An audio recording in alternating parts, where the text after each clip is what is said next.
Recording start பண்ணுறேன். Okay. So இதுதான் இந்த சொல்யூஷன் ஆர்கிடெக்ட். நம்ம இந்த பேட்டர்னில் தான் ஃபாலோ பண்ண போகிறோம். ஸோ இது கம்ஃபர்டபுள் தானே? ஸோ புக்கு தரல எதுவும் இல்லை அந்த மாதிரிலாம் நினச்சிக்காதீங்க. ஸோ இதுவே ஒரு ப்ராக்டிஸ் மாதிரி தான். நம்ம ஒரு சீக்கிரமான ஒரு வேலை லேர்ன் பண்ணோம்னா இந்த மாதிரி ஒரு ப்ரொசீஜரை ஃபாலோ பண்ணுறப்போ நமக்கு இன்னும் நீங்கள் நோட்ஸ் வந்து பேப்பர் பென் எடுத்து தான் பண்ணணும்னு இல்லை. நீங்கள் உங்கள் சிஸ்டமில் நோட் பண்ணுறதுனாலும் சரி, அது உங்கள் சாய்ஸ் தான். ஸோ நீங்கள் எப்படி நோட் பண்ணுறீங்க, இது எப்படி அண்டர்ஸ்டாண்ட் பண்ணியிருக்கீங்க? இப்போ நான் ஒன்று சொல்லலாம், உங்களுக்கு வேற ஒன்று மாதிரி கூட கன்வே ஆகலாம். நீங்கள் அந்த மாதிரி எழுதி வைக்கிறப்போ நான் மோஸ்ட்லி டெஸ்ட் அப்பப்போ நான் கண்டக்ட் பண்ணுற மாதிரி வைக்கிறேன். ஸோ அப்படி பண்ணுறப்போ உங்களுக்கு வந்து இது நம்ம பார்க்கவே இல்லையே, இது படிக்கவே இல்லையே, இது புதுசாக இருக்கு அப்படின்னு ஏதாவது தோன்றப்போ நீங்கள் என்கிட்ட வந்து கேட்பீங்க, இது இந்த மாதிரி இருக்கே, இது என்னது எதுன்னு. அப்போ வந்து நான் இன்னும் டீட்டெயிலாக சொல்கிறப்போ, இல்லை உங்கள் நோட்ஸ் தப்பாக இருக்கலாம், இல்லை நான் எப்படியாவது கன்வே பண்ணது உங்களுக்கு ராங்காக இருக்கலாம். அது வந்து உங்களுக்கு ஈஸியாக இருக்கும். புக் இருக்கிறப்ப நீங்கள் பார்ப்பீங்க, இவ்வளோ தானான்னு போயிடுவீங்க. ஸோ இந்த மாதிரி ஒரு இன்ட்ராக்ஷன் இருந்தால் தான் பெட்டராக இருக்கும்னு எனக்கு தோணுது. ஸோ நான் அதனால தான் இந்த வேலை உங்களுக்கு பார்க்குறேன். சரிங்களா? ஸோ இந்த ஏடபிள்யூஎஸ் எக்ஸாம் இந்த சர்டிஃபிகேஷன் பண்ணணும்னா, ஸோ இந்த 4 பாயிண்ட்ஸ் தான் அவங்க வந்து அவங்க சைடு எதிர்பார்ப்பாங்க.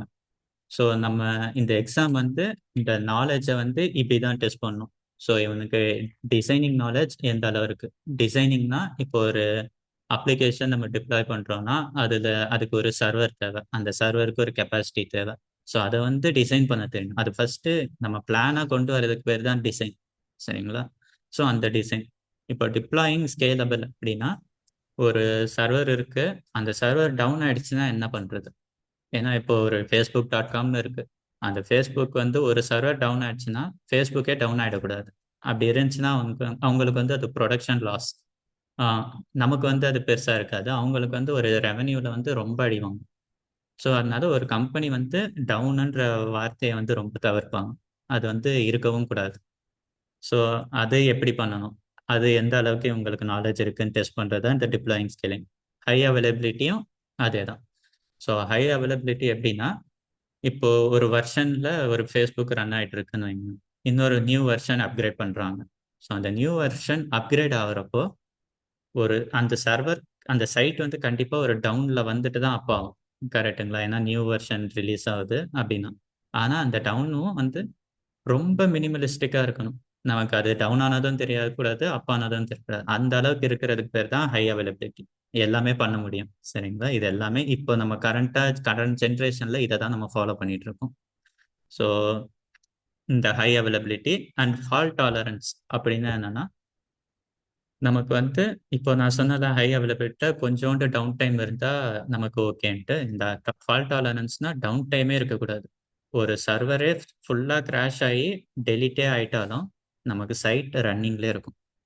ஸோ அதெல்லாம் எப்படி என்ன மாதிரி இதுன்னு நம்ம பார்க்க போகிறோம். ஸோ இது எல்லாத்தையும் எவாலுவேட் பண்ணுறது தான் இந்த எக்ஸாம். சரிங்களா? ஸோ இந்த எக்ஸாமுக்கான பேசிக் இதுதான். ஸோ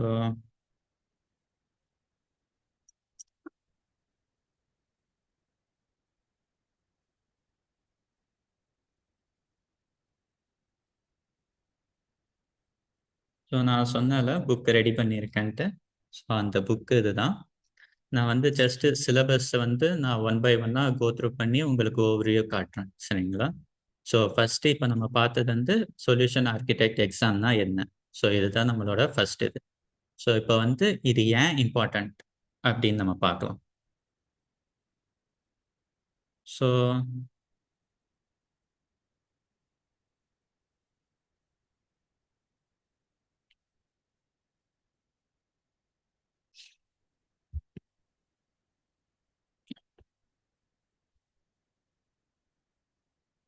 நார்மலாக ஒரு சர்டிஃபிகேஷன் நம்ம எதுக்காக பண்ணுவோம்?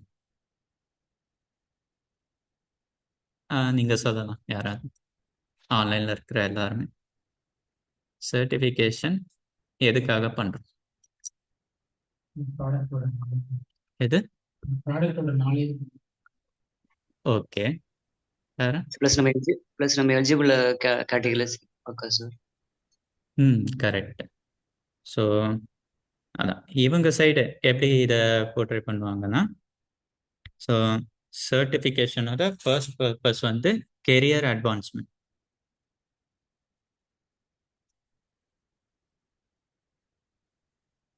ஸோ நம்ம வந்து ஃபஸ்ட்டு ஒரு ப்ரெஷராக உள்ளே போகிறோனாலும் ஒரு சர்டிஃபிகேஷன் இருந்துச்சுன்னா நமக்கு நாலேஜ் இருக்கு இல்லைன்றதை தாண்டி சர்டிஃபிகேஷன் இருந்தால் ஒரு மதிப்பாங்க. இவனை வந்து ஒரு கேண்டிடேட்டாக செலக்ட் பண்ணலாம் அப்படின்ற ஒரு தாட் வந்து ஃபஸ்ட்டு இம்ப்ரெஷனில் வர்றதுக்கு இந்த சர்டிஃபிகேஷன் வரும். ஸோ அதுதான் மோஸ்ட்லி ப்ரிஃபர் பண்ணுற. படிக்கிறது வந்து எதுக்கு படிப்பாங்கன்னா, ஒன்று இந்த ஃபீல்டில் நம்ம போகிறப்போ இந்த சர்டிஃபிகேஷன் இருந்தால் அது நமக்கு வந்து பெரிய ஒரு ஆடட் அட்வான்டேஜாக இருக்கும். ஸோ அதுக்காக இந்த கெரியர் அட்வான்ஸ்மெண்ட். அப்படி இல்லைன்னா உள்ளேயே ஃபீல்டில் இருக்கிறவங்களும் அடுத்த டெசிக்னேஷன் போகணும் அப்படின்னு நினைக்கிறவங்களும் சர்டிஃபிகேஷன் பண்ணுவாங்க. இல்லை வேற டொமைனே மாறணும்னு நினைச்சாலும் இந்த சர்டிஃபிகேஷன் பண்ணுவாங்க. ஸோ அதுதான் இந்த கெரியர் அட்வான்ஸ்மெண்ட்.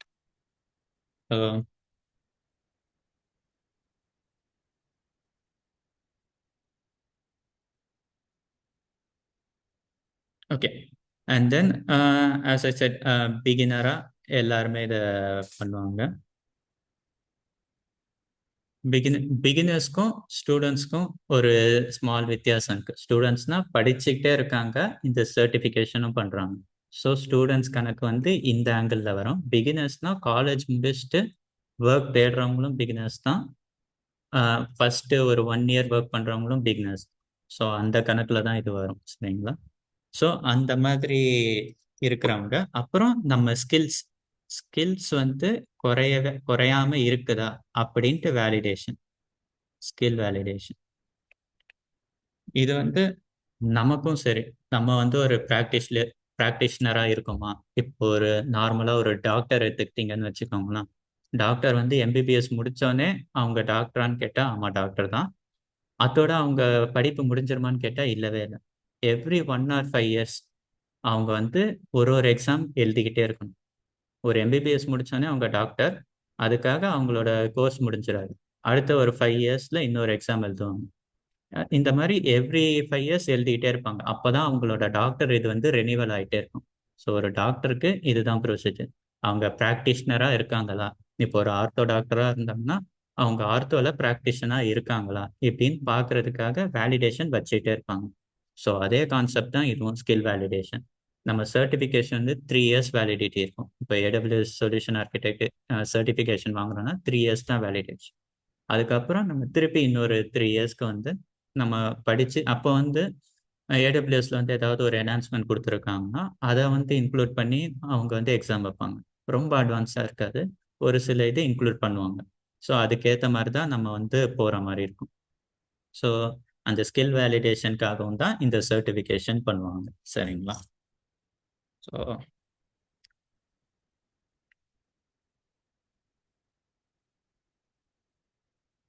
ஓகே, இதனால தான் இது இம்பார்ட்டண்ட்.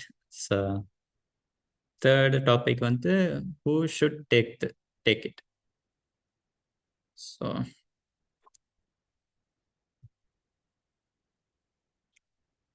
நார்மலாக இது வந்து பெருசாக எதுவும் இருக்காது. வெறும் நான் இப்போ ஆல்ரெடி சொன்ன மாதிரி ஸ்டூடெண்ட்ஸ் இருப்பாங்க, பிகினர்ஸ் இருப்பாங்க. ஒரு டெசிக்னேஷன் வைஸ் பார்த்தோம்னா சொல்யூஷன் ஆர்கிடெக்ட்.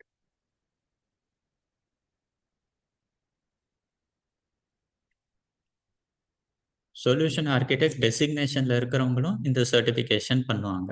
ஸோ அவங்களுக்கும், ஏன்னா இப்போ வந்து சர்டிஃபிகேஷன் பண்ணாமலும் வேலை கிடைக்கும், கிடைக்காதுன்னெலாம் இல்லை.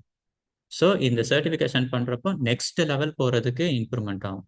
சில பேருக்கு வந்து ஒரு பிகினர்ஸாக இருக்கும், ஒரு ஃப்ரெஷர்ஸாக இருக்கும். இப்போ நான் டொமைன்லேருந்து ஒரு ஐடி அந்த டொமைனுக்கு போகிறோம்னா அப்போ வந்து சர்டிஃபிகேஷன் இருந்தால் வேல்யூ. ஸோ ஒரு எக்ஸ்பீரியன்ஸ்டு இல்லை சில பேர் உள்ளே போய் கற்றுப்பாங்க, அந்த மாதிரி இருக்கிறப்போ டைரெக்டாகவே அவங்களுக்கு அந்த டெசிக்னேஷன் கிடச்சிரும். ஸோ இந்த சர்டிஃபிகேஷன் இருக்காது, அந்த மாதிரி இருக்கும். ஸோ அந்த மாதிரி இருக்கிறவங்க இதை ப்ரிஃபர் பண்ணுவாங்க. ஏன்னா இப்போ இருக்கிற ஜென்ரேஷனுக்கு வந்து கிளவுடுன்றது ஒரு இம்பார்ட்டன்ட். அது ஏடபிள்யூஎஸ்ஸாக இருக்கலாம், அஷூராக இருக்கலாம், ஜிசிபியாக இருக்கலாம். ஏதாவது ஒரு கிளவுட் வந்து நாலேஜ் இருக்கணும். ஸோ அந்த கிளவுட் நாலேஜை பொறுத்து நமக்கு வேலை கிடைக்கிறது அது எல்லாமே இருக்கு. ஸோ சொல்யூஷன் ஆர்கிடெக்ட் இதை ப்ரிஃபர் பண்ணுவாங்க. அண்டு டெவாப்ஸ் இன்ஜினியர்,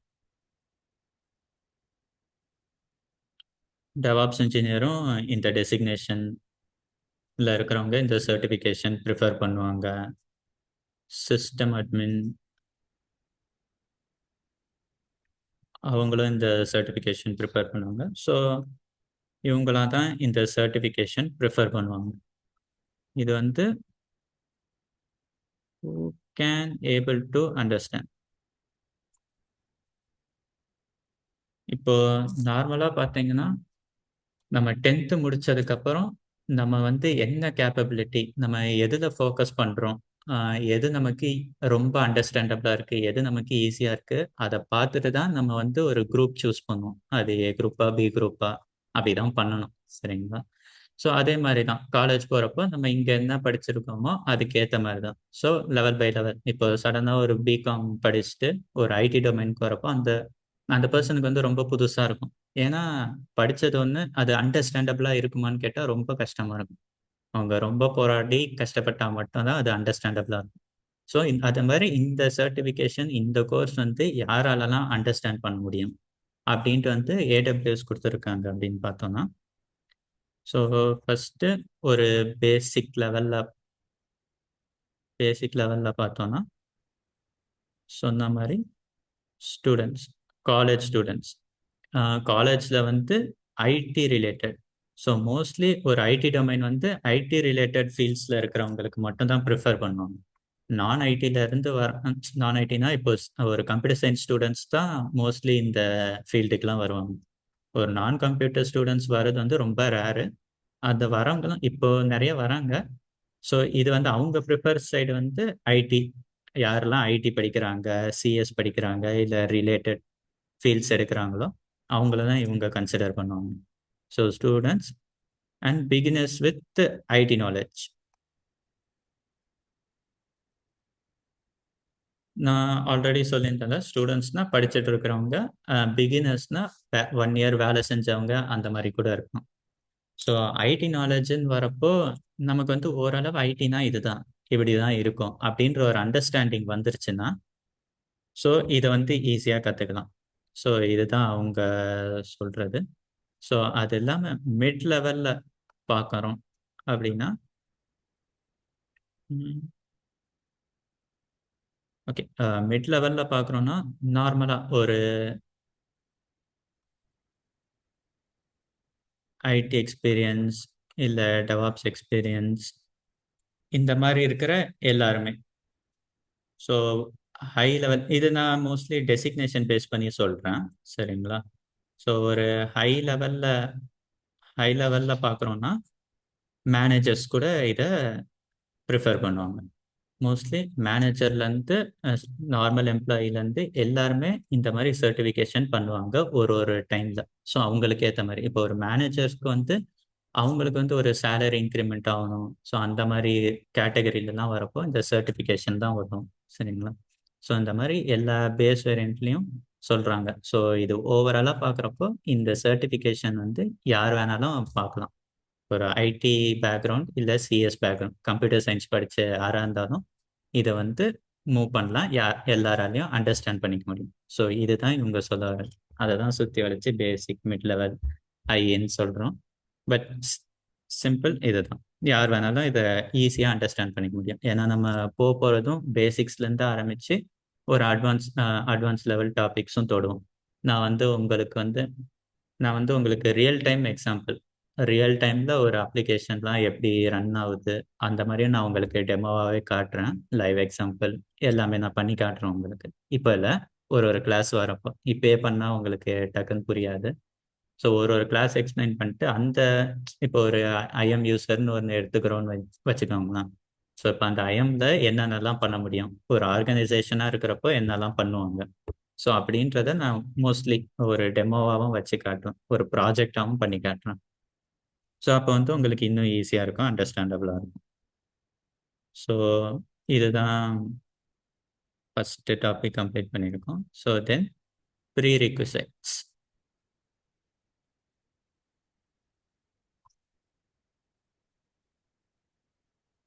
ஸோ எந்த ஒரு எக்ஸாம் எடுத்துக்கிட்டாலும் அதுக்கு வந்து ப்ரீ ரிக்விசைட்ஸ்ன்னு ஒன்று இருக்கும்.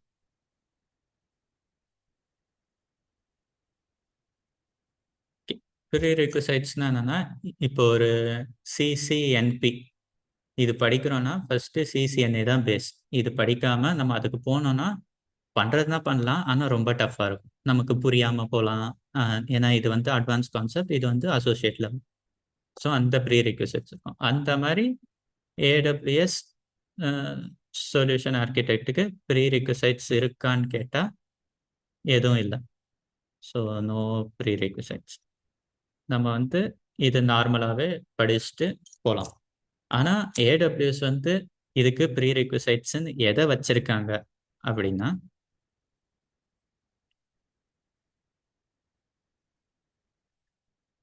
1 year of AWS services usage. So அவங்க டிமாண்ட் பண்ணுறது என்னன்னா 1 to 1.5 years இந்த ஏடபிள்யூஎஸ்ல நீங்கள் தெளிவாக ஒர்க் பண்ணுறப்போ உங்களுக்கு இன்னும் நாலேஜ் கெயின் ஆகும். ஸோ இந்த நாலேஜ் கெயின் ஆனதுக்கப்புறம் இதை வந்து நீங்கள் ப்ரிஃபர் பண்ணிங்கன்னா ரொம்ப ஈஸியாக 1 அட்டம்ப்ட்லேயே கிளியர் பண்ணிட முடியும். அப்புறம் இது இல்லாமல் இன்ஃப்ராஸ்ட்ரக்சர்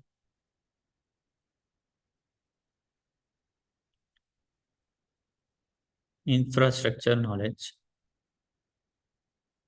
இன்ஃப்ராஸ்ட்ரக்சர்னா இப்போ ஒரு சர்வர் இருக்கு, சர்வருக்கு எவ்வளோ ரேம் இருக்கு, அந்த மாதிரி server related or any hardware related அந்த மாதிரி ஸ்டப்ஸோட நாலேஜும் இருக்கணும். ஸோ அதெல்லாம் தான் இதுக்கான மெயின் இதெல்லாம் தான். சரிங்களா? ஸோ இதை தான் இவங்க வந்து ப்ரீ ரிக்வசைட்ஸாக கன்சிடர் பண்ணுறாங்க. மோஸ்ட்லி ஏடபிள்யூஎஸ் சர்வீஸ் எல்லாத்துலேயும் ஒரு டச்சு இருந்துகிட்டே இருக்கும். ஸோ இதெல்லாம் இருந்தால் தான் இந்த சர்டிஃபிகேஷன் கிளியர் பண்ண முடியும். இப்போது நீங்கள் இந்த கோர்ஸ் கம்ப்ளீட் பண்ணோன்னே உங்களால் இந்த எக்ஸாம் கிளியர் பண்ண முடியுமானா முடியும். ஆனால் எப்படின்னா நீங்கள் வந்து ஃபிங்கர் டிப்பில் எல்லாமே வச்சிருக்கிற மாதிரி இருக்கும். ஏன்னா இப்போ வந்து ப்ராக்டிக்கல் நாலேஜ் அந்த அளவுக்கு இருக்காது. நான் உங்களுக்கு சொல்லித் தருவேன், நீங்களும் இப்போ பண்ண தான் போகிறீங்க. ஸோ அது மட்டும் பத்துமான்னு கேட்டால் பத்தாது. நீங்கள் வந்து இதை வந்து ரிப்பீட்டடாக நான் மல்டிபிள் டாஸ்க் தருவேன், இதெல்லாம் ரிப்பீட்டடாக பண்ணி பண்ணி பார்க்கணும். ஏன்னா நம்ம ஒரு தடவை பண்ணுறப்போ நமக்கு ஈஸியாக வந்துடும். ஸோ அதுக்காக வச்சுக்கிட்டு நம்மளால ஈஸியாக எதையுமே பண்ணிட முடியும். ஸோ இதை வந்து இப்போ ஒரு ஒரு ஒரு சிம்பிள் டாஸ்க்கை பண்ணுறோன்னா அதை ரிப்பீட்டடாக அதே டாஸ்க்கை பண்ணுறப்போ நமக்கு இன்னும் அதை வந்து மெமரைஸ்டாக ஆகிடும். ஸோ அப்போ வந்து அது ரிலேட்டடாக எந்த கேள்வி கேட்டாலும் எந்த மாதிரி போனாலும் நம்மளால ஈஸியாக அதை கிளியர் பண்ணிட முடியும். ஸோ அதை தான் இவங்களும் சொல்கிறாங்க. ஸோ ஒரு ப்ராஜெக்ட் இல்லாமல் மல்டிபிள் ப்ராஜெக்ட்ஸ் பண்ணி அதுக்கப்புறம் தான் இந்த எக்ஸாமுக்கு வரணும். இதுதான் அவங்க ப்ரீ ரெக்வசைட்ஸாக வைக்கிறாங்க.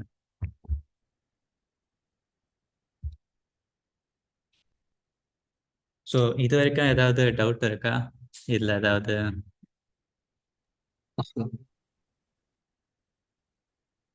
கேட்கல?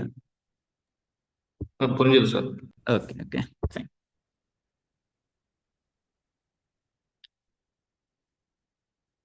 ஓகே. ஸோ பேசிக்காக இந்த சர்டிஃபிகேஷன் நம்ம முடிச்சதுக்கப்புறம் வேற என்னெல்லாம் சர்டிஃபிகேஷன் பண்ணலாம்? ஸோ ஃபஸ்ட்டு இந்த சாரி இந்த ஏடபிள்யூஎஸ்க்கு எஸ்ஏக்கு முன்னாடி ஃபஸ்ட்டு கிளவுட் ப்ராக்டிஷனர்னு ஒன்று இருக்கு. Hello, excuse me ah sir. சொல்லுங்க sir one doubt sir. Yes. Actually நீங்கள் இப்போ சொல்கிறது எல்லாமே ஏடபிள்யூஎஸை கற்றுக்கிட்டா என்னென்ன வேல்யூன்றதா இப்போ நீங்கள் வந்து லேர்ன் பண்ணுறீங்க, கரெக்டாக? எஸ். இப்போ ஒரு சொல்யூஷன் ஆர்கிடெக்ட் எக்ஸாம் இப்போ நம்ம ஏடபிள்யூஎஸ்ல என்ன படிக்கணும்? ஸோ அதுக்கு வந்து நம்ம படித்து முடிக்கிறது வந்து ஒரு எக்ஸாமுக்காக ப்ரிப்பேர் ஆகிறோம், கரெக்டுங்களா? Okay okay. ஆக்சுவலி அந்த எக்ஸாமோட வேல்யூ என்னது, என்னெல்லாம் இருக்கு, ஸோ அதை தான் இவ்வளோ நேரம் பார்த்தோம். ஸோ ஃபர்ஸ்ட் அந்த எக்ஸாம்னா என்னெல்லாம் இருக்கு, அந்த எக்ஸாம் என்ன வேலிடேட் பண்ணணும்னு பார்த்தோம். ஸோ அந்த எக்ஸாம்னால என்ன யூஸ்ஃபுல் இருக்கு, அந்த எக்ஸாம் யார் யாரெல்லாம் எடுக்கலாம். Okay okay, thank you sir. Okay. So இப்போ வந்து அந்த எக்ஸாம் முடிச்சிட்டா நம்ம கம்ப்ளீட் பண்ணிட்டோம்னா என்னெல்லாம் பண்ணலாம், அடுத்த அட்வான்ஸ் லெவல் சர்டிஃபிகேஷன் அதெல்லாம் இருக்குல்ல. ஸோ அதெல்லாம் எப்படி எப்படி இருக்கு, ஏடபிள்யூஎஸ்ல என்ன மாதிரி இருக்குன்ட்டு நான் சொல்கிறேன், ஜஸ்ட் நம்ம ஒரு அண்டர்ஸ்டாண்டிங்காக. ஸோ இது வந்து கிளவுட் ப்ராக்டிஷனர் தான் ஃபஸ்ட்டு பேஸ் லெவல். இப்போ நீங்கள் பார்த்தீங்கன்னா ஒரு சிசிஎன்ஏ கோர்ஸ் நீங்கள் பண்ணுறீங்க, சிசிஎன்ஏ வந்து எடுத்தோடனே நீங்கள் சிசிஎன்ஏவே பண்ணலாம், அது உங்களுக்கு அண்டர்ஸ்டாண்டபிள் தான். ஆனால் அது இல்லாமல் காம்டியா A+ சர்டிஃபிகேட்டு N+ சர்டிஃபிகேட்டுன்னு இருக்குது. ஸோ அதெல்லாம் உங்களுக்கு என்ன சொல்லி தரோம்னா வெறும் ஒரு கீபோர்ட்னா எப்படி ஃபங்க்ஷன் ஆகும், ரொம்ப பேஸ் லெவல்ல இருந்து ஆரம்பிப்பாங்க. ஒரு கீபோர்ட்னா எப்படி ஃபங்க்ஷன் ஆகும், ஒரு மவுஸ்னா என்னது என்னது எது அந்த லெவலுக்கு சொல்றது தான் ஏ பிளஸும் என் பிளஸும். நீங்க அதை படிக்கணுன்ற அவசியம் இல்லை, படிச்சா இது இன்னும் உங்களுக்கு ஈஸியா புரியும். ஸோ அந்த மாதிரி கான்செப்ட்ல தான் ஏ பிளஸ் என் பிளஸ் சர்டிஃபிகேஷன் இருக்கும், தென் சிசிஎன். ஸோ அதே கான்செப்ட்ல தான் இந்த கிளவுட் ப்ராக்டிஷனர். கிளவுட் ப்ராக்டிஷனர்ன்றது வந்து ரொம்ப ஒரு பேஸ் லெவல் என்ட்ரி லெவல் எக்ஸாம்னா இதுதான். ஸோ இது நம்ம ப்ரிஃபர் பண்ணுறதுனாலும் பண்ணலாம், பண்ணலனாலும் எந்த ப்ராப்ளமும் இல்லை. நீங்கள் சொல்யூஷன் ஆர்கிடெக்ட் அதுக்காக ஒரு கோர்ஸ் எடுத்துட்டிங்கனாலே உங்களால் கிளவுட் ப்ராக்டிஷனர் ஈஸியாக கம்ப்ளீட் பண்ண முடியும். ஸோ இதுதான் என்ட்ரி லெவல்.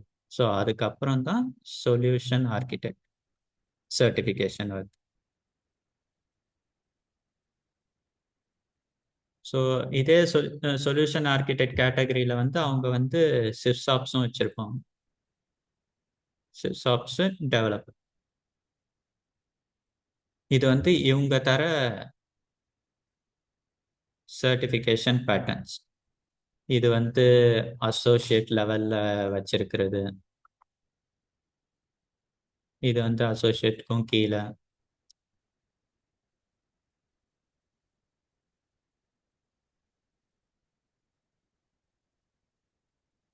இது என்னது இது? ஸோ நான் ரெக்கார்டிங் இதை பண்ணிட்டு தான் இருக்கேன் ரோஹித். Okay sir. நான் ரெக்கார்ட் பண்றேன், நான் லேட்டரா உங்களுக்கு ஷேர் பண்றேன், சரிங்களா? Okay okay sir. Okay. And then இது வந்து அட்வான்ஸ்ட். ஸோ அட்வான்ஸ் லெவல் சர்டிஃபிகேஷன்னா சேம் சொல்யூஷன் ஆர்கிடெக்ட் வந்து அட்வான்ஸ்லேயும் இருக்கு. அண்ட் தென் டெவாப்ஸ் சர்டிஃபிகேஷன், இது ரெண்டு தான் அட்வான்ஸ் லெவல். ஸோ நீங்கள் வந்து இப்போ இந்த சொல்யூஷன் ஆர்கிடெக்ட்டுக்கு ப்ரிப்பேர் பண்ணீங்கன்னா இது உங்களுக்கு கிளியர் ஆகிடும். ஸோ இது வந்து கொஞ்சம் வேற மாதிரி போகும், இதுவும் வேற மாதிரி இருக்கும். ஸோ இதெல்லாம் கிளியர் அந்த அளவுக்கு ஆகாது. ஸோ இதோட பேசிக்காக வந்து இது வேணா ஒர்க் ஆகும்.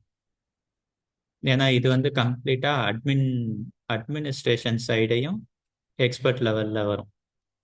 ஸோ இது தனி கான்செப்ட் மாதிரி இருக்கும். ஸோ நம்ம பார்க்க போகிறது இங்கே தான் சொல்யூஷன் ஆர்கிடெக்ட். நீங்கள் அட்வான்ஸ் லெவலில் போகணுன்னா அட்வான்ஸ் லெவல் சொல்யூஷன் ஆர்கிடெக்ட் இருக்கு, அப்படி இல்லைன்னா டெவாப்ஸ். அது நீங்கள் என்ன டெசிக்னேஷன் ப்ரிஃபர் பண்ணுறீங்களோ. இப்போ எக்ஸாம் மட்டும் படிச்சுட்டு இந்த எக்ஸாம் கம்ப்ளீட் பண்ணி சர்டிஃபிகேஷன் வாங்கிட்டா நம்ம இந்த டெசிக்னேஷன் தான் போகணும்னு இல்லை. நம்ம வந்து எந்த டெசிக்னேஷன் ப்ரிஃபர் ஆகுதோ, இப்போ ஒரு கிளவுட் இன்ஜினியர் இருக்கு, டெவாப்ஸும் இருக்கு, சொல்யூஷன் ஆர்கிடெக்ட் இருக்கு, இந்த மாதிரி எந்த டெசிக்னேஷன் வேணாலும் நம்ம போகலாம். அந்த டெசிக்னேஷனுக்கு ஏற்ற மாதிரி நம்ம அட்வான்ஸ் லெவலை ப்ரிஃபர் பண்ணணும். ஸோ இப்போ இந்த மாதிரி டெவாப்ஸ் எடுத்துகிட்டு போகிறீங்கன்னா டெவாப் சர்டிஃபிகேஷன் பண்ணுறப்ப தான் உங்களுக்கு வேல்யூ இருக்கும். ஸோ அந்த மாதிரி இதுதான் அட்வான்ஸ் லெவல். அது இல்லாமல் ஸ்பெஷாலிட்டின்ட்டு தனியாக இருக்குது. ஸோ நம்ம மோஸ்ட்லி அது பார்க்கவும் வேணும், அதில் வந்து சொல்யூஷன் ஆர்கிடெக்ட் இருக்காது. மோஸ்ட்லி இப்போ ஒரு நெட்வொர்க்கிங் அட்வான்ஸ் லெவல் நெட்வொர்க்கிங் பண்ணணும்னா அது இந்த ஸ்பெஷாலிட்டி கேட்டகரியில் தான் வரும். So advance level networking, machine learning, so இந்த மாதிரி சர்டிஃபிகேஷன்ஸ்லாம் இதில் வரும். ஸோ இது வந்து ரொம்ப அட்வான்ஸ், நம்ம இங்கே போகிறது. ஸோ பட் இதுதான் ஒரு ஏடபிள்யூஎஸோட சர்டிஃபிகேஷன் பேட்டர்ன்ஸ்னா இதுதான் cloud practitioner, solution architect and advance level solution architect. So இதுதான் சர்டிஃபிகேஷன் பாத் நமக்கு.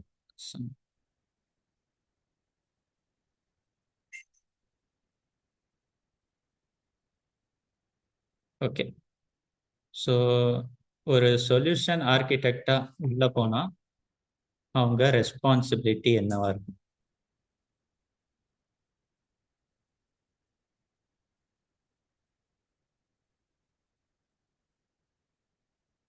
ஸோ ரோல்ஸ் அண்ட் ரெஸ்பான்சிபிலிட்டிஸ் நார்மலாக இப்போ நீங்கள் இதை படித்து முடிச்சுட்டு ஒரு டெசிக்னேஷன் போய் ரீச் பண்ணுறீங்கன்னா அவங்க வந்து ஃபஸ்ட்டு ஒரு ஆர்கிடெக்சர் டிசைன் பண்ண கொடுப்பாங்க. அது கம்பெனி மாறும். சில கம்பெனியில் வந்து டிசைன் பண்ணுறதுக்கு ஒருத்தர் இருப்பாங்க, அதை இம்ப்ளிமெண்ட் பண்ணுறதுக்கு இன்னொருத்தவங்க இருப்பாங்க. ஸோ அந்த மாதிரி இருக்கும். இது வந்து ஒரு எம்என்சி போனீங்கன்னா இந்த மாதிரி இருக்கும். இதுவே ஒரு ஸ்டார்ட் அப்ல இருந்தீங்கன்னா எல்லாமே நீங்க தான் பண்ற மாதிரி இருக்கும். ஸோ அதனால ஃபர்ஸ்ட் ஆர்கிடெக்சர் டிசைன் பண்ண கொடுப்பாங்க. டிசைன்னா ஒரு கிளைண்ட் இருப்பாங்க, அவங்க தான் நமக்கு வந்து ஒரு ரோல் கொடுக்கறது அந்த மாதிரி தான். ஸோ அந்த கிளைண்ட் வந்து ரிக்குவயர்மெண்ட்டுன்னு கொடுப்பாங்க, எனக்கு இந்த மாதிரி வேணும் அப்படின்னு சொல்லி கொடுக்கறத வந்து நம்ம தான் யோசிக்கணும். ஏடபிள்யூஎஸ்ல எந்தெந்த இதெல்லாம் சூட்டபிளாக இருக்கும் இந்த டிசைன் பண்ணுறதுக்கு. ஸோ ஏன்னா இப்போ ஈஸி டு இன்ஸ்டன்ஸ்ன்னு இருக்குன்னு வைங்களேன், இதெல்லாம் என்னன்னு நான் சொல்கிறேன். ஸோ ஒரு ஈஸி டு இன்ஸ்டன்ஸ் கிரியேட் பண்ணுறோம், அதுக்கு என்ன பண்ணணும். ஸோ ஒரு ஈஸி டு இன்ஸ்டன்ஸ்லேருந்து அடுத்து கியூபர்நெட்ஸ் யூஸ் பண்ணுறோமா, அந்த மாதிரி ஒன்று ஒன்றா நம்ம வந்து அடுத்தடுத்து பார்ப்போம். ஸோ அதுதான் இந்த ஆர்கிடெக்சர் டிசைன். ஸோ இந்த ஆர்கிடெக்சர் டிசைன் பண்ணதுக்கு அப்புறம் இதில் எது ரெலவெண்ட்டாக இருக்கும். ரெலவெண்ட்டுனா நம்ம வந்து ஒரு ஈஸி டு இன்ஸ்டன்ஸ்ன்னு எடுக்கிறோம்னா அது வந்து ஒரு சர்வர் தான். ஸோ அந்த சர்வருக்கு வந்து எவ்வளோ ரேம் இருந்தால் கரெக்டாக இருக்கும், எவ்வளோ ஸ்டோரேஜ் இருந்தால் கரெக்டாக இருக்கும், இதெல்லாம் நம்ம வந்து அனலைஸ் பண்ணணும். ஸோ அனலைஸ் பண்ணி கற்றுக்கிட்டு அதை இம்ப்ளிமெண்ட் பண்ணணும். ஸோ இதுக்கு வந்து அதான் நான் சொன்னல பேசிக் நாலேஜ். அந்த பேசிக்ஸ் இருந்துச்சுன்னா நம்ம வந்து ஒரு ரெக்குவயர்மெண்ட் பார்த்த உடனே இதுக்கு இந்த ரேம் இருந்தால் போதும், இவங்க சொல்கிற சாஃப்ட்வேருக்கு இவ்வளோ ரேமு இவ்வளோ ஸ்டோரேஜ் இதெல்லாம் இருந்தால் நமக்கு போதும், இதை வச்சே நம்ம ஓட்ட முடியும். அப்படி இன்க்ரீஸ் ஆச்சுனாலும் என்னென்ன பண்ணலாம் அப்படின்றது நமக்கு இதில் வந்துடும். ஸோ முக்கியமானது வந்து காஸ்ட் ஆப்டிமைசேஷன். ஏன்னா இப்போ இங்கே ஏடபிள்யூஎஸ்ல எது கிரியேட் பண்ணாலும் காஸ்ட்டு தான். அது மினிமலிஸ்டிக்காக தான் இருக்கும், இருந்தாலும் அதுவும் காஸ்ட்டு தான். நம்ம ஒரு ஆர்கனைசேஷன் போகிறோம்னா ஒரு ₹2 செலவானாலும் நம்ம பயங்கரமாக கேள்வி கேட்பாங்க. ஏன்னா நமக்கு ₹2ன்றது சாதாரணமாக இருக்கலாம், நம்ம டக்குன்னு ஒரு ₹2 தொலைச்சாலும் டக்குன்னு நம்ம கடந்து போயிடுவோம் அந்த மாதிரி இருக்கும். ஆனால் ஒரு ஆர்கனைசேஷன் போயிட்டோம்னா ₹2க்காக இந்த வேலையை விட்டு தூக்குற அளவுக்கு கேள்வி கேட்பாங்க. தூக்கிட மாட்டாங்க, பட் ஸ்டில் நீங்கள் நிறைய காம்ப்ரமைஸ் பண்ணணும், நிறைய கேள்வி கேட்பாங்க. ஸோ அதனால காஸ்ட் ஆப்டிமைசேஷன்றது ரொம்ப பயங்கரமான இதுவாக பார்ப்போம். ஸோ அதுவும் ஏடபிள்யூஎஸ்ன்னு வரப்போ நீங்கள் ஃபஸ்ட்டு மானிட்டர் பண்ணுறதே அந்த காஸ்ட் ஆப்டிமைசேஷன் அந்த லெவலில் இருக்கும். ஸோ இதெல்லாம் நீங்கள் பார்ப்பீங்க. So and then security. எதில் வேணாலும் காம்ப்ரமைஸ் பண்ணலாம், இந்த செக்யூரிட்டியில் வந்து காம்ப்ரமைஸே கிடையாது. யாராவது செக்யூராக இல்லைன்றதை கண்டுபிடிச்சாங்க அப்படின்னா இதுக்கு வந்து ஸ்பாட்லேயே உங்களை வேலையை விட்டு தூக்குறதுக்கான எல்லா இதுவும் இருக்குது. ஸோ செக்யூரிட்டின்றது ஒரு டெசிக்னேஷன் வந்துருச்சுன்னா ரொம்ப மெயின், அதுதான் மேஜர் ரோல் ப்ளே பண்ணும். First security and then cost optimization. இது ரெண்டு தான் நீங்கள் வந்து எவ்வளோ ரெலவெண்ட்டாக இருக்கீங்க, எவ்வளோ ஒர்க்கில் டெடிகேட்டடாக இருக்கீங்க அந்த மாதிரி அவங்க வந்து பார்ப்பாங்க. ஸோ இந்த செக்யூரிட்டின்றது தான் ரொம்ப இம்பார்ட்டன்ட். ஸோ இந்த மாதிரி இதெல்லாம் தான் நீங்கள் மோஸ்ட்லி ப்ரிஃபர் பண்ணுவீங்க. அது இல்லாமல் டெவாப்ஸ் இதுவும் பார்க்குற மாதிரி இருக்கும். டெவாப்ஸ் இதுன்னா ஆட்டோமேஷன். இப்போ இந்த காஸ்ட் ஆப்டிமைசேஷன் கூட ஒரு ஆட்டோமேஷனில் தான் நம்ம பார்ப்போம். நம்ம டெய்லி போய் இது இவ்வளோ ஆயிருக்கா அவ்வளோ ஆயிருக்கா அதெல்லாம் நம்ம செக் பண்ண மாட்டோம். ஒரு ஸ்கிரிப்ட் எழுதி வச்சிருவோம். அந்த ஸ்கிரிப்ட் வந்து என்ன பண்ணும்னா இந்த லெவல் அமௌண்ட் வந்து இந்த லெவல் ரீச் ஆனோடனே நம்ம எல்லாருக்கும் ஒரு மெயில் சென்ட் ஆகும். ஸோ இந்த பேட்டர்னில் தான் ஒர்க் ஆகும். ஸோ இப்போ இதுதான் நம்ம பார்ப்போம். எதுவுமே நம்ம உட்காந்து மேனுவலாக இந்த மேனுவல் இதுன்றது நம்ம தாண்டி வந்துட்டோம். ஃபஸ்ட்டு டைம் கிரியேட் பண்ணுறப்ப மட்டும்தான் நம்ம மேனுவல் இம்ப்ளிமெண்டேஷன். அந்த கிரியேட் பண்ணுறதுக்கு கூட இப்போ ஆட்டோமேஷன் வந்துருச்சு, நான் அதுவும் காட்டுவேன். ஸோ பட் கிரியேட் பண்ணுறப்ப மட்டும்தான் அந்த மேனுவல் ப்ராசஸ்ன்ட்டு நம்ம அதுக்கு அந்த ஸ்கிரிப்ட் ரெடி பண்ணுறது அந்த மாதிரிலாம் இருக்கும். அதுக்கப்புறம் அதை இம்ப்ளிமெண்ட் பண்ணிட்டா போதும், மற்றதெல்லாம் அதுவே பார்த்துக்கும். ஸோ அதில் ஏதாவது எரர் வருது அந்த மாதிரி இருந்துச்சுன்னா தான் நம்ம போய் என்னது ஏதுன்னு பார்ப்போம். ஸோ அதுதான் மானிட்டரிங் ப்ராசஸ். ஸோ இந்த மானிட்டரிங்ன்றது டெய்லி இருக்கும். இது பண்ணாமல் இருக்கவே கூடாது, விடவும் கூடாது. ஸோ நம்ம மானிட்டரிங் பண்ணால் மட்டும்தான் செக்யூரிட்டி கரெக்டாக இருக்கான்னு தெரிய வரும், காஸ்ட் ஆப்டிமைசேஷனும் கரெக்டாக இருக்கான்னு தெரிய வரும். ஸோ இந்த ஆட்டோமேஷன் ஸ்கிரிப்டிங் எல்லாம் ரன் ஆகுதா, ப்ராப்பராக இருக்கா, இது எல்லாமே மானிட்டரிங் மூலமாக தான் தெரிய வரும். ஸோ இந்த மானிட்டரிங்கும் இம்பார்ட்டன்ட். இதுதான் நம்ம டெய்லி டாஸ்க்காகவே பண்ணுவோம். ஸோ அது இல்லாமல் ஸ்க்ரம்னு வைப்பாங்க, ஸ்க்ரம் மீட்டிங்னு சொல்லுவாங்க. ஸோ அந்த மீட்டிங் எதுக்கு வைக்கிறாங்க அப்படின்னா, ஃபஸ்ட்டு நமக்குன்னு ஒரு டிக்கெட்ஸ்லாம் அசைன் பண்ணுவாங்க.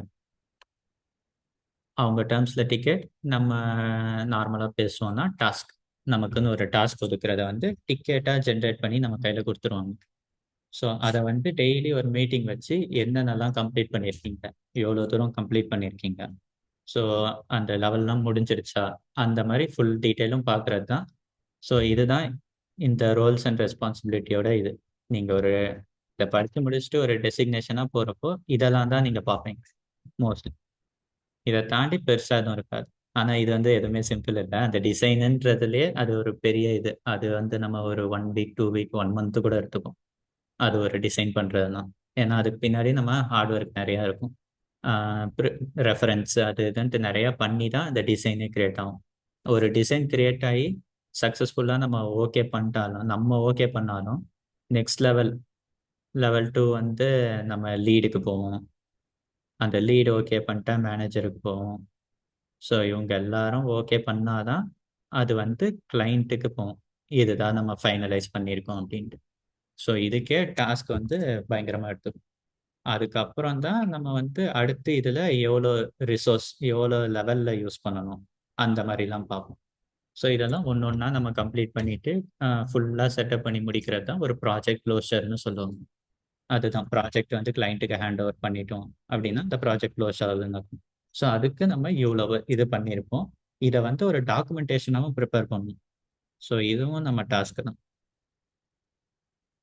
நம்ம வந்து என்னெல்லாம் பண்ணியிருக்கோம், ஒரு மைன்யூட்டாக ஒரு சர்வர் கிரியேட் பண்ணுறதுலேருந்து அதில் வந்து சின்னதாக ஒரு அப்ளிகேஷன் போட்டாலும் இல்லை அந்த அப்ளிகேஷனோட ஏன்னா இப்போ நம்ம டெஸ்டிங்க்குன்னு ஒரு அப்ளிகேஷன் வச்சுருப்போம், இல்லை டெஸ்ட் பண்ணுறதுக்குன்னு ஒரு பேட்டர்ன் வச்சுருப்போம், ஒர்க் பண்ணுறதுக்குன்னு ஒரு பேட்டர்ன் இருக்கும். ரெண்டுமே டிஃப்ரெண்ட் பேட்டர்ன். ஸோ அது எல்லாத்தையுமே ஒரு டாக்குமெண்டேஷனாக கிரியேட் பண்ணணும். நான் இங்கே தான் ஆரம்பித்தேன், இப்படி தான் கிரியேட் பண்ணேன், இந்த நேம் தான் வச்சேன், அந்த மாதிரி டீட்டெயிலாக ஒன்று ஒன்றா டாக்குமெண்ட்டில் இருக்கணும்.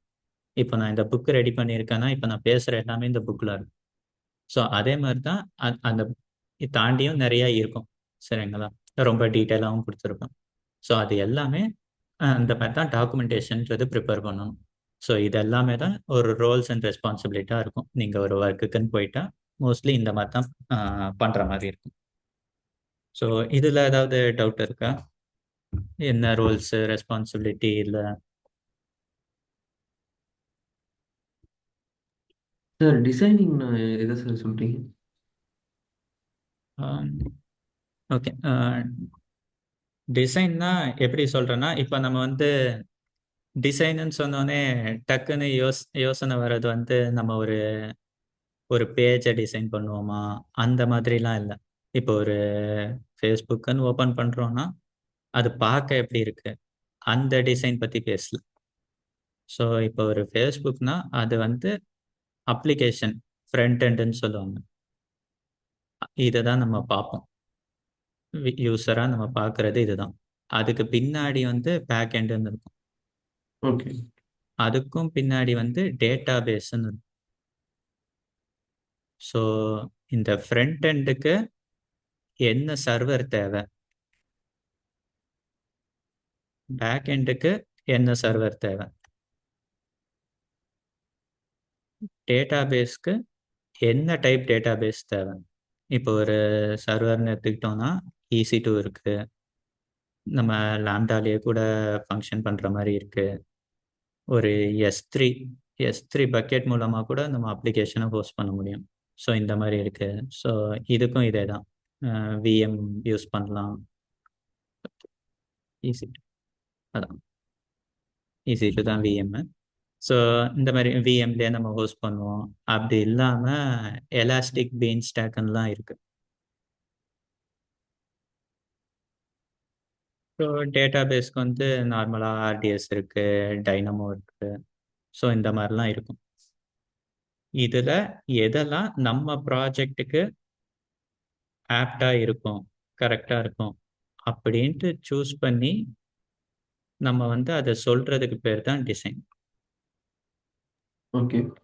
ஓகே, ஸோ இந்த டிசைனை தான் நம்ம கிரியேட் பண்ணுவோம். ஒரு ஃப்ரண்ட் எண்டுக்கு என்ன சர்வரு, அதில் என்ன கான்ஃபிகரேஷன் மெயின்டைன் பண்ணலாம், பேக் எண்டுக்கு என்ன கான்ஃபிகரேஷன், ஒரு டேட்டா பேஸ்க்கு என்ன கான்ஃபிகரேஷன், நம்ம வந்து இதுலயே சொல்லியிருந்தாங்க அந்த fault tolerance, high availability. So அந்த ஹை அவைலபிலிட்டி வைக்கிறதுக்கு நம்ம என்னென்னலாம் பண்ணியிருப்போம், ஸோ அதுவும் இருக்கு. ஸோ அந்த பண்றது அது எல்லாமே மிக்ஸ்டப்பா வர்றது தான் architecture design. Okay sir. So இதுக்கு தான் இது எல்லாமே பிளான் பண்ணி பண்ணுறதுக்கு தான் நான் 2 வீக்ஸ் 1 மந்த் எப்படி வேணாலும் எடுத்துக்கலாம். ஸோ இதுக்கு தான் அவங்க ஃபஸ்ட்டு எந்த ஒரு ஆர்கனைசேஷனாக இருந்தாலும் ஃபஸ்ட்டு டைம் எடுத்து பண்ணுறது வந்து இந்த டிசைனுக்கு தான். அதுக்கப்புறம் மற்றதெல்லாம் நம்மளை ரொம்ப ஃபோர்ஸ் பண்ணி சீக்கிரமே பண்ணி கொடுங்க அந்த மாதிரிலாம் சொல்லுவாங்க. பட் டிசைனுக்கு மட்டும் நல்லா டைம் எடுத்துப்பாங்க. ஏன்னா இதுதான் நம்ம அப்ளிகேஷனை வந்து டிஃபைனே பண்ண போகுது, எவ்வளோ ரன் ஆக போகுது அப்படின்னு. ஸோ ஓகேவா, நெக்ஸ்ட் போகலாமா?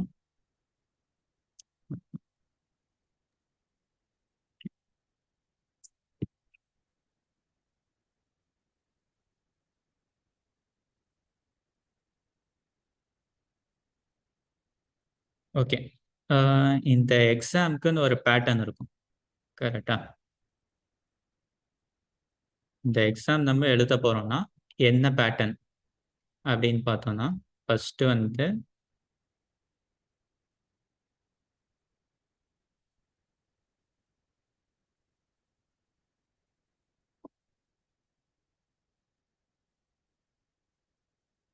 ஓகே. ஸோ ஃபர்ஸ்ட் வந்து டிசைன் ரெசிலியன்ட் ஆர்கிடெக்சர். இந்த ஒரு எக்ஸாமோட 34% ஆஃப் மார்க்ஸ் வந்து இந்த பேட்டர்னில் தான் இருக்கும்.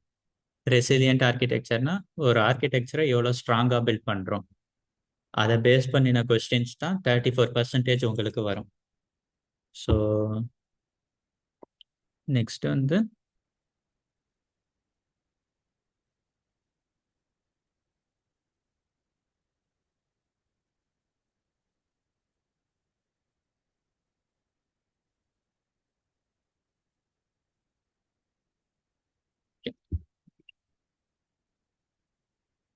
ஓகே.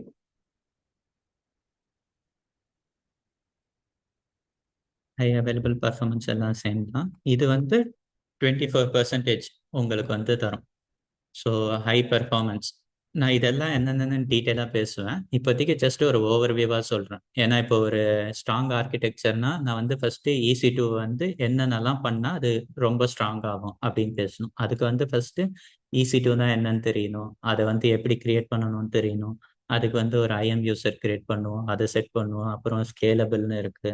இதெல்லாம் பற்றி நம்ம தெரிஞ்சுக்க ஆரம்பிச்சதுக்கப்புறம் இதை வந்து நான் இன்னும் ஈஸியாக எக்ஸ்பிளைன் பண்ண முடியும். ஸோ அதுக்கு வந்து நம்ம இன்னும் டீப்பராக உள்ளே போனால் தான் புரியும். ஸோ அதனால இப்போ ஜஸ்ட்டு நான் ஓவர்வியூவாக கொடுக்குறேன். இதெல்லாம் நீங்கள் நோட் பண்ணி வச்சுக்கோங்க. லேட்டராக உங்களுக்கு இதெல்லாம் இதுதான் அப்படின்னு இன்னும் ஈஸியாக உங்களுக்கு புரியும்.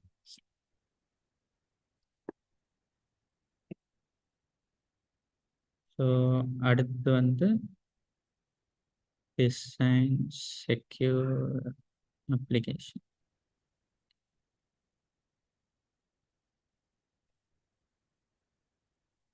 இது வந்து 26%. நான் செக்யூரிட்டின்னு சொல்கிறப்போ இப்போ எப்படின்னா, இப்போ நிறைய ஹேக்கர்ஸும் இருக்காங்க. எந்த ஒரு நம்மளோட அப்ளிகேஷனை ஒருத்தர் ஹேக் பண்ணிட்டாங்கன்னா அவ்வளோதான். நமக்கு வந்து இதை இப்போ நம்ம யூஸ் பண்ணுறோன்னா ஒரு அக்கௌண்ட்டை க்ளோஸ் பண்ணிட்டு வேறு அக்கௌண்ட் போயிடுவோம், இல்லை அந்த அக்கௌண்ட்டை டெலிட் பண்ணிட்டு. நமக்கு வந்து இவ்வளோதான். ஒரு ஆர்கனைசேஷன் போகிறப்போ அவங்களுக்கு அதுதான் உங்களோட ஓன் ப்ராடக்ட்.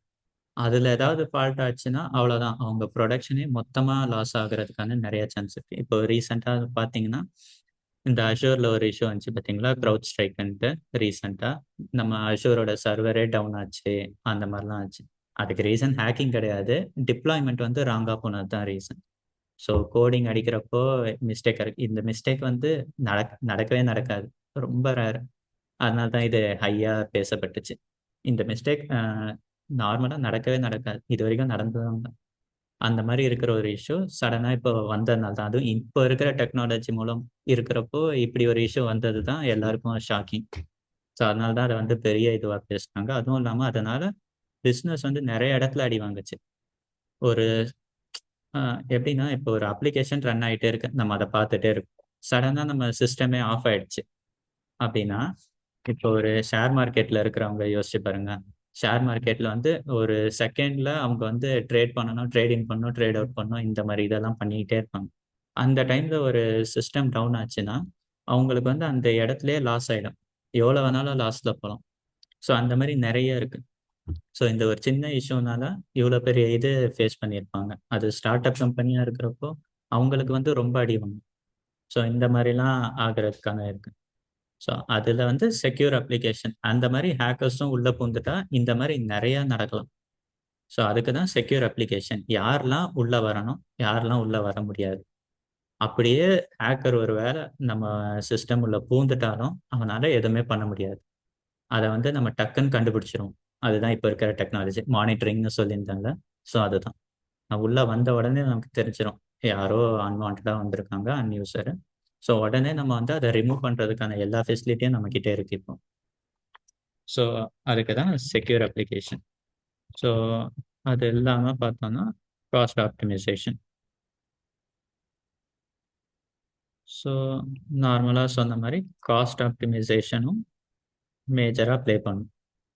ஒரு ஆர்கிடெக்சர் டிசைன் பண்ணுறப்ப காஸ்ட் வந்து ஃப்ரெண்ட்லி நேச்சராக இருக்கும். ஸோ இதுக்கு வந்து 10% வந்து காஸ்ட் ஆப்டிமைசேஷனுக்கு வைப்பாங்க. ஒரு ஆர்கிடெக்சர் டிசைன் வரப்போ காஸ்ட் ஆப்டிமைசேஷன் ரொம்ப இது. ஸோ அதுதான். அது இல்லாமல்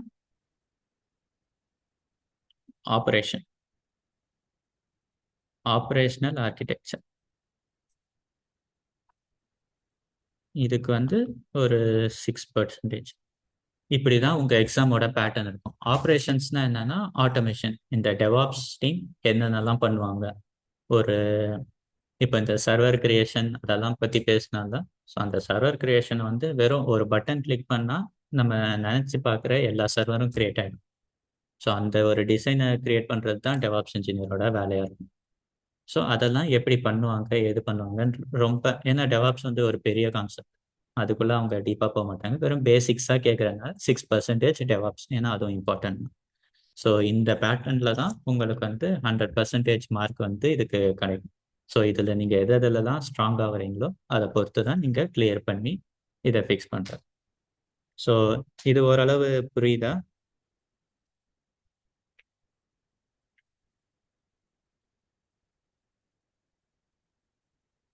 உங்களுக்கு புரியுதா? ஆன்லைனில் எல்லாருக்கும் புரியுதா? கிளாஸ் அட்டன் பண்ணுறேன். Yes, sir. Yes, sir. Yes, sir. Okay.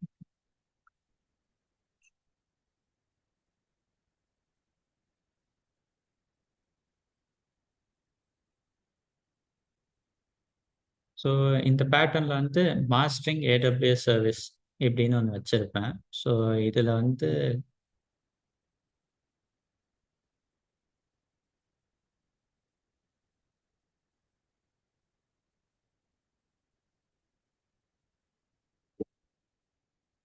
Okay, இதில் தான் வந்து நம்ம என்னென்ன தேவை, எந்த மாதிரி இருக்கும் கம்ப்யூட் இன்ஜின் அப்படின்னு இருக்கும். ஸோ நான் இதை ஜஸ்ட் ஒரு ஓவர்வியூவாக டக்குன்னு சொல்லிட்டு வரேன்.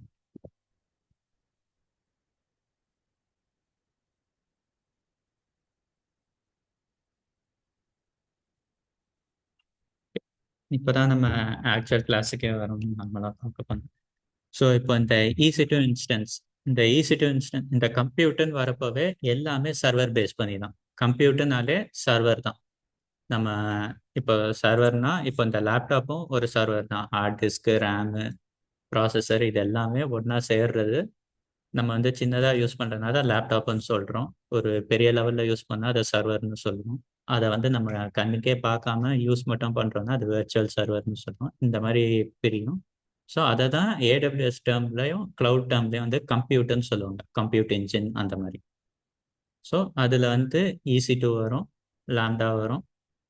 லாம்டா வந்து சர்வர்லெஸ் ஃபங்க்ஷன் அந்த கேட்டகரியில் வரும், சர்வரே இல்லைன்ற மாதிரி. ஸோ அதை தான் நம்ம டீப்பாக பார்ப்போம். இப்போதைக்கு கம்ப்யூட்னா என்ன, அது கீழே என்னென்ன கேட்டகரி வரும்.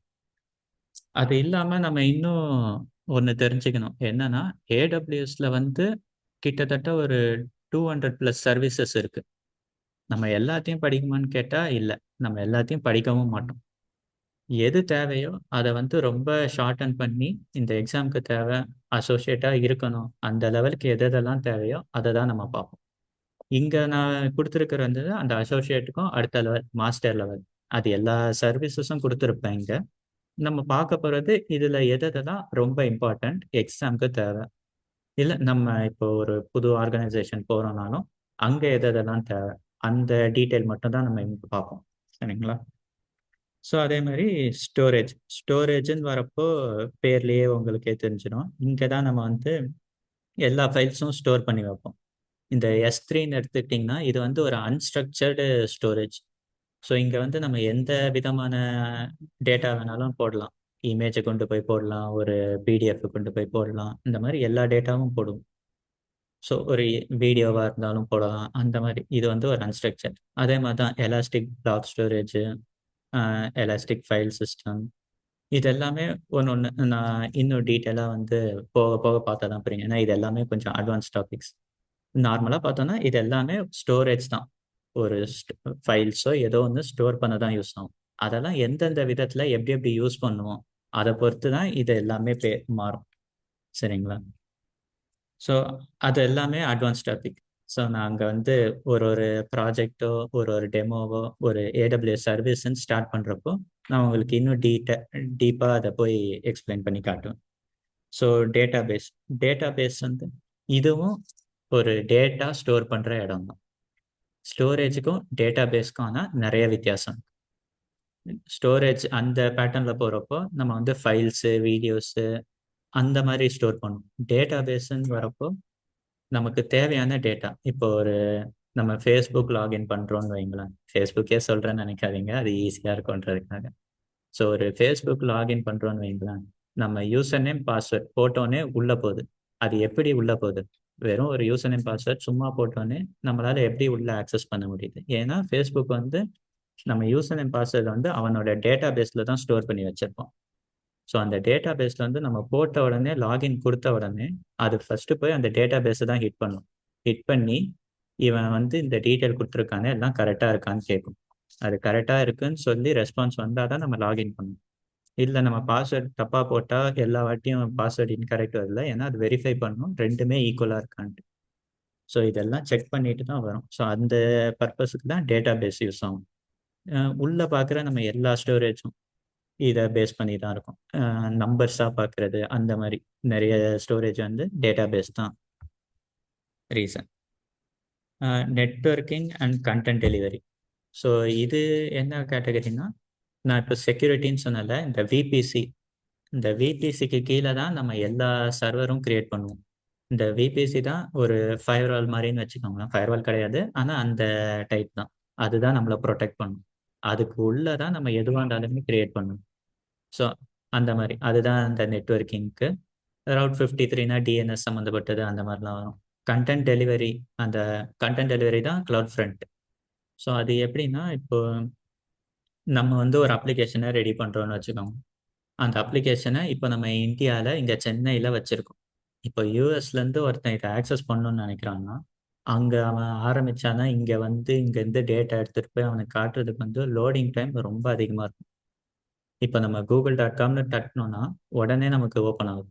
அதுக்கான ரீசன் வந்து ஏன்னா இது வந்து யூஎஸ் பேஸ்ட் தான். கூகுள்ன்றது யூஎஸ்ல ரெடி பண்ணது தான். ஆனால் நமக்கு எப்படி இவ்வளோ ஒரு ஃப்ராக்ஷன் ஆஃப் செகண்டில் ஓப்பன் ஆகிறதுக்கான ரீசன் என்னது? ஏதாவது ஐடியா இருக்கா? இது ஏன் உடனே ஓப்பன் ஆகுது? ஆ ஏடிபி எப்படி இல்லை, அந்த ஏடிபி வந்து உங்களுக்கு வந்து ஒரு ரிக்வெஸ்ட் போயிட்டு நமக்கு வந்து தேவையான ஐபி அட்ரஸ் அந்த இது தான் வரும். இது நெட்வொர்க்கிங் டேர்ம்ஸ். இப்போ நம்ம ஒரு அப்ளிகேஷன் வந்து இது நான் வந்து மேலோட்டமாக கேட்குறேன். இப்போ டீப்பராக உள்ளே போனால் தான் அது வந்து ஃபர்ஸ்ட் ஒரு ஏடிபி ரிக்வெஸ்ட் கொடுக்கும் நமக்கு வந்து எந்தெந்த சர்வரு, ஸோ அடுத்த ரவுட் பார்த்து எங்கே போகணும் அந்த டீட்டெயில் தான் நமக்கு கொண்டு வந்து கொடுக்கும். அதுக்கப்புறம் திருப்பி ரிக்வெஸ்ட் சென்ட் ஆகுறப்போ நமக்கு வந்து டீட்டெயில் எடுத்துகிட்டு வந்து கொடுக்கும். கரெக்டாக அது எப்படி உடனே கொடுக்குது? யூஎஸ் சர்வரு எங்கேயோ இருக்குது. ஸோ இங்கே வந்து அதான் இப்போ நம்ம இங்கே ஒரு அப்ளிகேஷன் ஹோஸ்ட் பண்ணுறோன்னா யூஎஸ்ல இருக்கிறவனுக்கு எப்படி டக்குன்னு போய் சேரும்? ஏதாவது ஐடியா இருக்கா உங்களுக்கு? ஆன்லைனில் இருக்க நீங்களும் ஏதாவது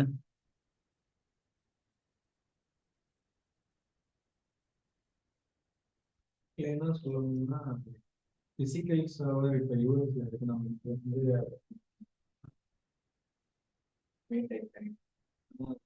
க்ளவுடு இல்லை வெர்ச்சுவல் லைக் அந்த ஸ்பீடு வந்து ஈஸியாக ம். அதான். கிட்டத்தட்ட அப்படிதான். ஆனா இது எப்படி ஒர்க் ஆகும்னா, இப்போ நம்ம வந்து எப்பவுமே இங்க இருந்து அங்க கனெக்ட் பண்றோம்னா, அங்க இருந்து இங்க கனெக்ட் பண்றோம்னா, டிஸ்டன்ஸை பொறுத்து தான் நமக்கு ஸ்பீடு. நம்ம இப்போ 100 ஜிபிபிஎஸ் ஸ்பீட்ல இருந்தாலும் நமக்கு வந்து சர்வர் தூரமா இருந்துச்சுன்னா அது 100 ஜிபிபிஎஸ் மாதிரியே நமக்கு ஃபீல் ஆகாது, ரொம்ப ஸ்லோவா இருக்கும். ஸோ அதை குறைக்க தான் என்ன பண்ணுவாங்கன்னா, மோஸ்ட்லி எல்லா லொக்கேஷன்லயும் ஒரு சர்வர் இருக்கும். இப்போ இந்தியான்னு எடுத்துக்கிட்டிங்கன்னா மும்பையில் ஒரு சர்வர் இருக்கும். மும்பை ரீஜனில் ஒரு சர்வர் தான் இருக்குமானா இல்லை, பல லொக்கேஷனில் இருக்கும். லொக்கேஷன்லாம் நமக்கு சொல்ல மாட்டாங்க செக்யூரிட்டி பர்பஸ்க்காக. ஆனால் மும்பையில் சர்வர் இருக்கும், இந்த மாதிரிலாம் இருக்கும். ஸோ நம்ம இந்தியாவிலேயே ஒரு சர்வர் வச்சிருக்கிறதுனால இப்போ கூகுளும் அப்படிதான். google.com டைப் பண்ணோன்னே வரதுக்கான ரீசன் வந்து இங்கேயே ஒரு சர்வர் இருக்கும். நம்ம சென்னையில் கூட சென்னையில் இல்லை, பட் சென்னையில் கூட சர்வர் இருக்கிற மாதிரி தான். அது வந்து டக்குன்னு போய் ரீச் அவுட், அதனால தான் டக்குன்னு இப்போ ஒரு ஏடிபி ரிக்வஸ்ட்னாலும் டக்குன்னு போயிட்டு டிஎன்எஸ் மூலமா எல்லாமே எடுத்துட்டு வர்றதுக்கான ரீசன் வந்து சர்வர் பக்கத்துலேயே இருக்கும் எல்லாத்துக்குமே. ஸோ அதே தான் இந்த கிளவுட் ஃப்ரண்ட்டும் அந்த பேஸ் பண்ணி தான். கிளவுட் ஃப்ரண்ட் வந்து எப்படின்னா, இப்போ நம்ம ஒரு அப்ளிகேஷன் இருக்குன்னு வச்சுக்கோங்களேன். அந்த அப்ளிகேஷனை வந்து ஓகே, இப்போ நம்ம ஒரு facebook.com அப்படின்னு போட்ட உடனே வரதுக்கு வந்து ப்ரௌசர் கேட்ச்ன்னு படிச்சிருப்பீங்க இந்த நெட்வொர்க்கிங்.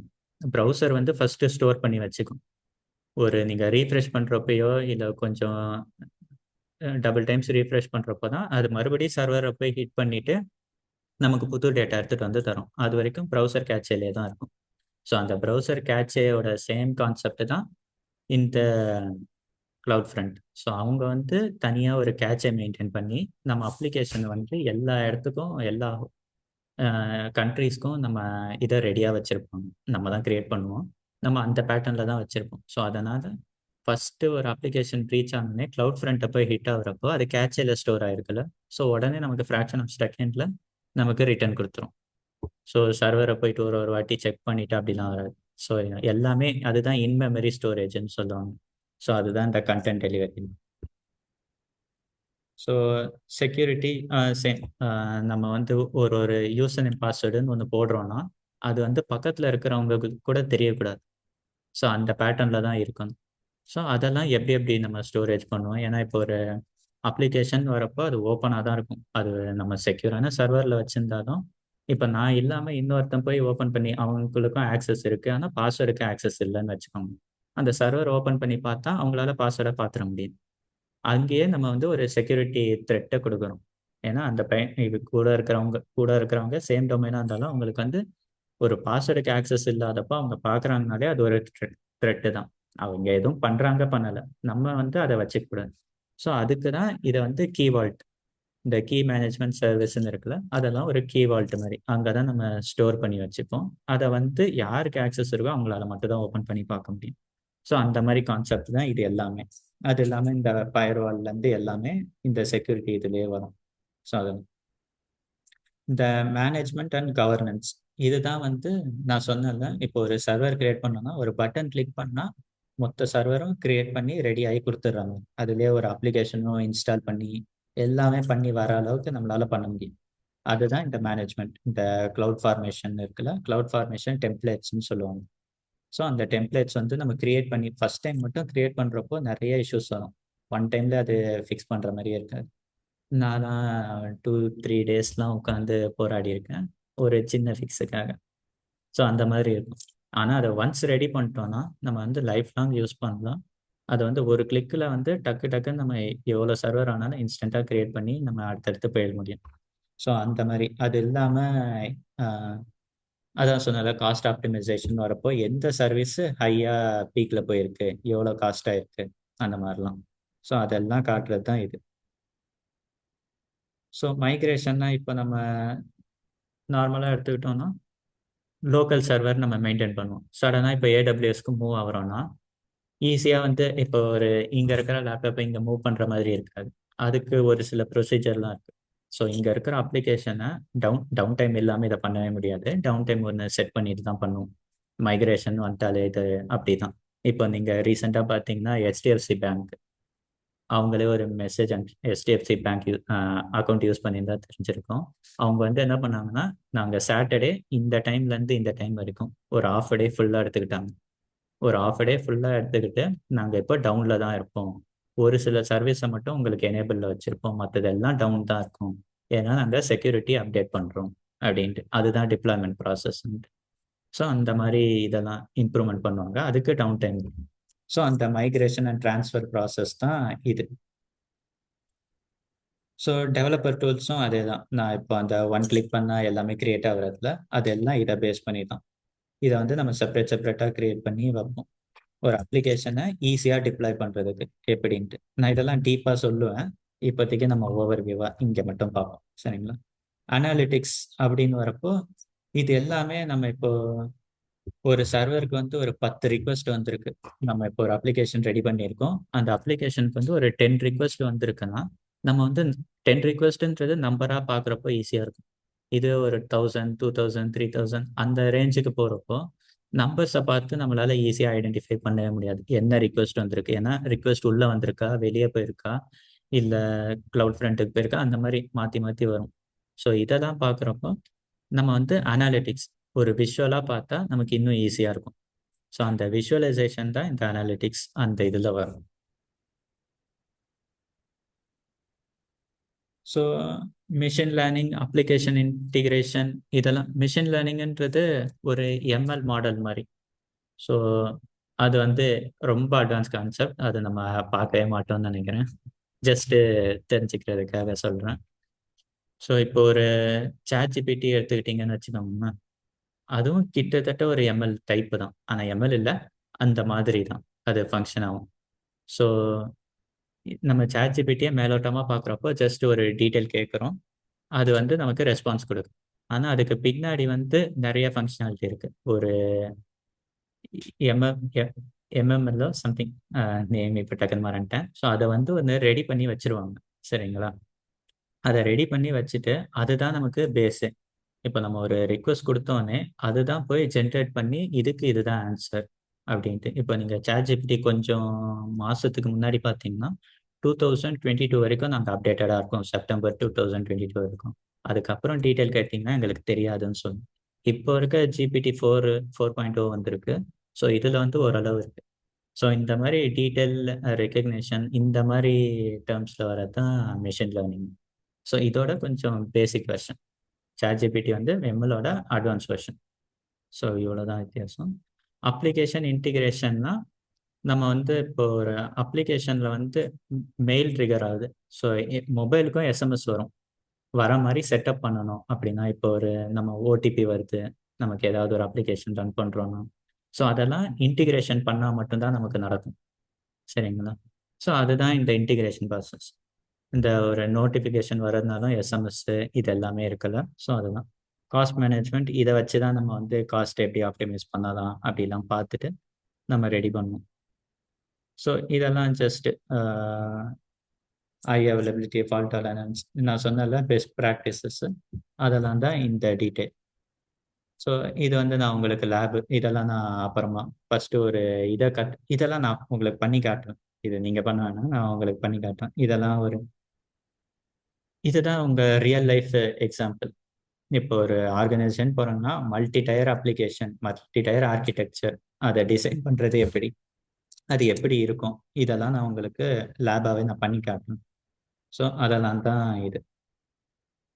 ஸோ இதுக்கப்புறம் தான் நம்ம ரியலாக AWS டாபிக்கே போக போகிறோம். ஸோ நீங்கள் இப்போ எதாவது டயர்டாக இருந்தால் பிரேக் எடுத்துக்கிறீங்களா? அதுதான் முக்கியன்றீங்களா? சரி, ஓகே. நீங்களும் ஆன்லைனில் இருக்கிறவங்களும் ஜஸ்ட் ஒரு 10 minutes நீங்கள் பிரேக் எடுத்துகிட்டு அகைன் ஜாயின் பண்ணுங்க. நம்ம ஒரு 10:55க்கு ஸ்டார்ட் பண்ணலாம், சரிங்களா?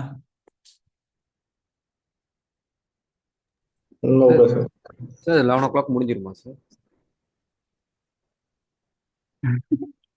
நான் 11:30க்கு பிளான் பண்ணேன். ஸோ என் ஒர்க் இருக்கா? ஆக்சுவலி நான் ஜாப்ல தான் ஒர்க் பண்ணிக்கிட்டு இருக்கிறேன். ஸோ அதான் ஒரு டவுட் கேட்டேன் உங்ககிட்ட. ஆக்சுவலி எனக்கு 9 to 11 o'clock சொன்னாங்க. ஸோ அதான் உங்ககிட்ட ஒரு டவுட் தான் கேட்டேன். சரி, ஓகே. அப்போ நம்ம இன்னைக்கு கிளாஸ் வேணா நம்ம இதோட முடிச்சிடலாம். சரிங்களா?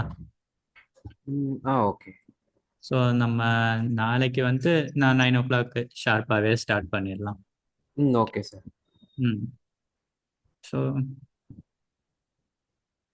அப்போ அவ்வளோதான். இது வரைக்கும் இருந்ததுல ஏதாவது டவுட் இருக்கா உங்களுக்கு? No doubt sir, it's clear.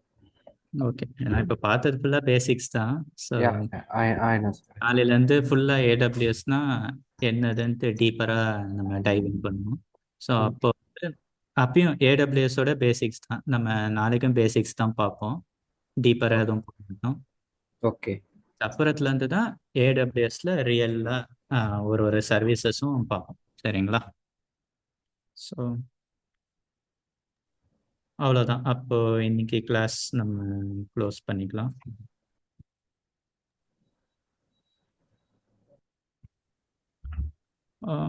உங்க எல்லாருக்கும் ஓகே தான்ல?